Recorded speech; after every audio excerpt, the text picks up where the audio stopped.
Good morning, students. Today we will discuss about the chapter number 3, population composition. Population composition, it means the population of different or various age groups. Every people has our unique identification in our way, but there are so many differences in among the other peoples. Peoples distinguished as different aspects like the age, sex, place of residence, occupation, education, and life expectancy.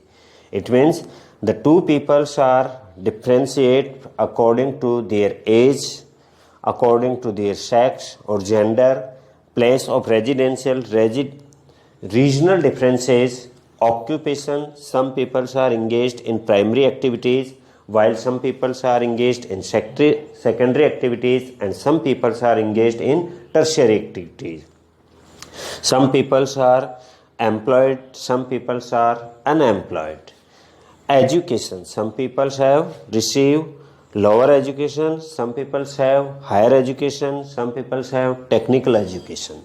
Life expectancy, some parts of the world have the people more life expectancy than the other countries.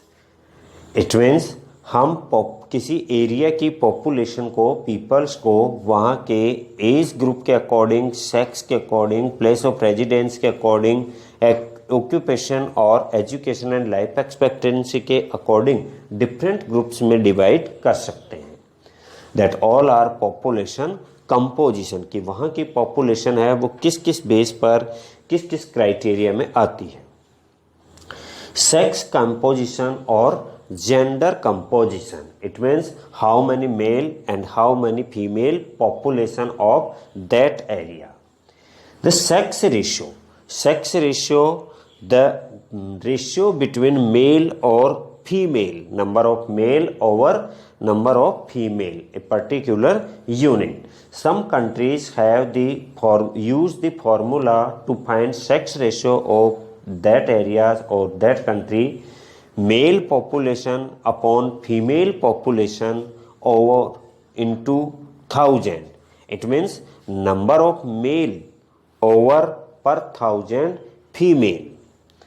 And some countries use the formula find the sex ratio equals to female population upon male population into 1000. It means number of female over per 1000. In India, we use the formula for find the sex ratio number of female over per 1000 or number of female over per 100. Gender discrimination means differences among the male or female population. तो gender discrimination rampant, sex ratio unfavorable to women, कि जहाँ पर gender discrimination ज़्यादा होता है, means male child को ज़्यादा importance दी जाती है rather than the female, there is sex ratio unfavorable to women. वहाँ पर sex ratio वुमेन्स के लिए unfavorable होगा. It means वहाँ सिचुएशन ये होगी कि वहाँ पर number of female population number of male population से लेस होगी. फीमेल और ऐसी सोसाइटी में socio economic status of woman is very low. जहां पर जेंडर डिस्क्रिमिनेशन रैम्पेंट होगा वहाँ सेक्स रेशियो अनफेवरेबल होगा और वहां पर socio economic status of woman भी लोअर होगा. वहां पर कई सारी जो बुराइयां हैं, ट्रेंड्स हैं, वो चले आते हैं. Female foeticides, female infanticides and domestic violent.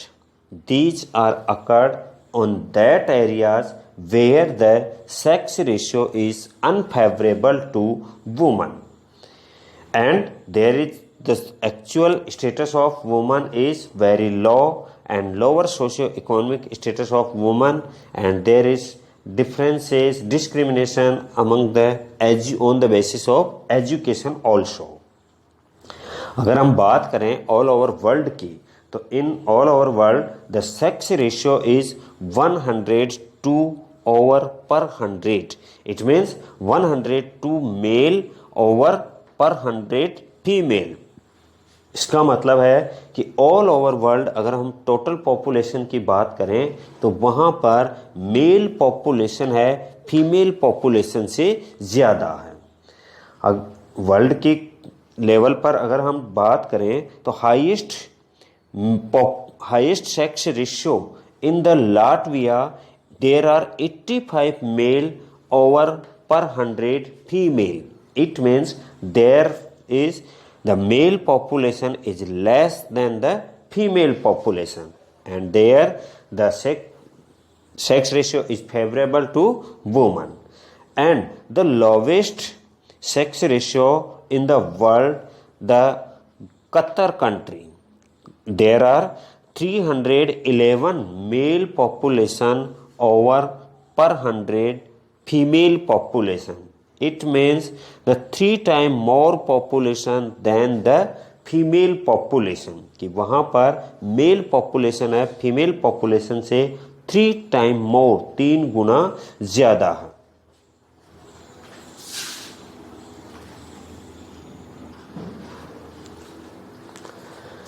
So we see that the world sex ratio is 102/100 female population and lowest in Qatar and highest in Latvia.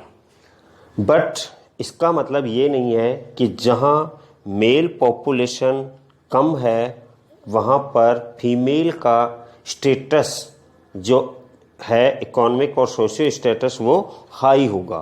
May be there is male population is migrate to another region for the job opportunity or other purpose. By a report prepared by the United Nations of organization UNO, the favorable conditions for women, the favorable sex ratio for women in 139 countries all over world and unfavorable in 72 countries all over world. अर्थात 139 countries में sex ratio female के favour में है. Means वहाँ पर number of female ज़्यादा है rather than number of male population. Only in 72 countries there are unfavourable conditions और unfavourable sex ratio for the woman.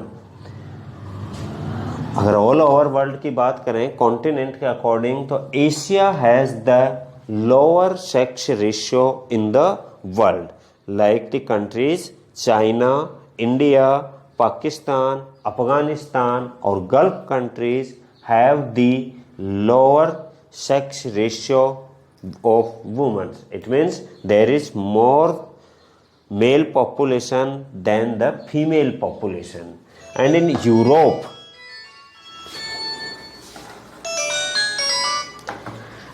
Europe, there is higher favorable female sex ratio. It means वहाँ European countries में female की population ज़्यादा है rather then male population. और इस बात से एक कंक्लूजन निकलता है कि जहाँ पर एजुकेशन ज़्यादा है, डेवलप्ड कंट्रीज ज़्यादा हैं, there is no difference between the male population और फीमेल पॉपुलेशन. और जहाँ पर जो डेवलपिंग कंट्रीज और अंडर डेवलप्ड कंट्रीज हैं, एजुकेशन लेवल कम है, वहाँ पर फीमेल पॉपुलेशन कम होगी rather than the male population.